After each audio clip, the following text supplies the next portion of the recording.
Histoire biblique tirée du livre de la Genèse, chapitre 2, versets 1 à 25. Ainsi furent achevés les cieux et la terre et toute leur armée.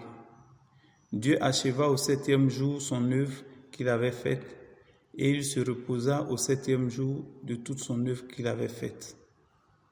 Dieu bénit le septième jour, et il le sanctifia, parce qu'en ce jour il se reposa de toute son œuvre qu'il avait créée en la faisant. Voici les origines des cieux et de la terre quand ils furent créés.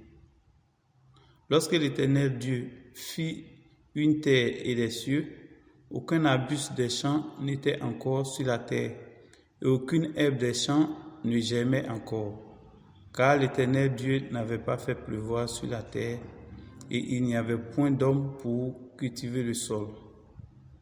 Mais une vapeur s'éleva de la terre et arrosa toute la surface du sol.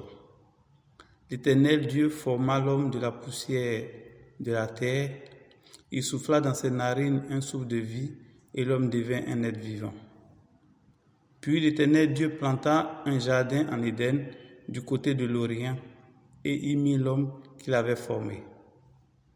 L'Éternel Dieu fit pousser du sol des arbres de toute espèce, agréables à voir et bons à manger, et l'arbre de la vie au milieu du jardin, et l'arbre de la connaissance du bien et du mal.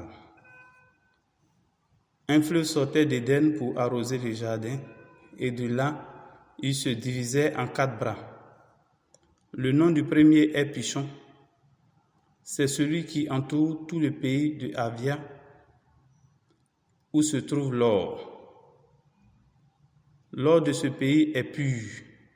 On y trouve aussi le bdellium et de la pierre d'onyx.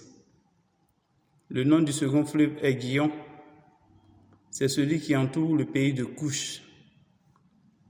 Le nom du troisième est Hidélek. C'est celui qui coule à l'orient de la Syrie.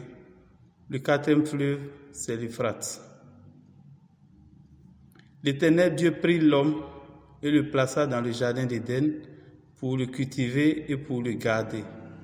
L'Éternel Dieu donna cet ordre à l'homme: tu pourras manger tous les arbres du jardin, mais tu ne mangeras pas l'arbre de la connaissance du bien et du mal, car le jour où tu en mangeras, tu mourras. L'Éternel Dieu dit: il n'est pas bon que l'homme soit seul. Je lui ferai une aide semblable à lui. L'Éternel Dieu forma de la terre tous les animaux des champs et tous les oiseaux du ciel, et il les fit venir vers l'homme pour voir comment il les appellerait, et afin que tout être vivant portât le nom que lui donnerait l'homme. Et l'homme donna des noms à tout le bétail, aux oiseaux du ciel et à tous les animaux des champs. Mais pour l'homme, il ne trouva point d'aide semblable à lui. Alors l'Éternel fit tomber un profond sommeil sur l'homme, qui s'endormit. Il prit une de ses côtes et referma la chair à sa place. L'Éternel Dieu forma une femme de la côte qu'il avait prise de l'homme et l'amena vers l'homme. Et l'homme dit: cette fois, voici celle qui est l'os de mes os et la chair de ma chair. On l'appellera femme, parce qu'elle a été prise de l'homme. C'est pourquoi l'homme quittera son père et sa mère et s'attachera à sa femme, et ils deviendront une seule chair. L'homme et la femme étaient tous deux nus, et ils n'en avaient point honte.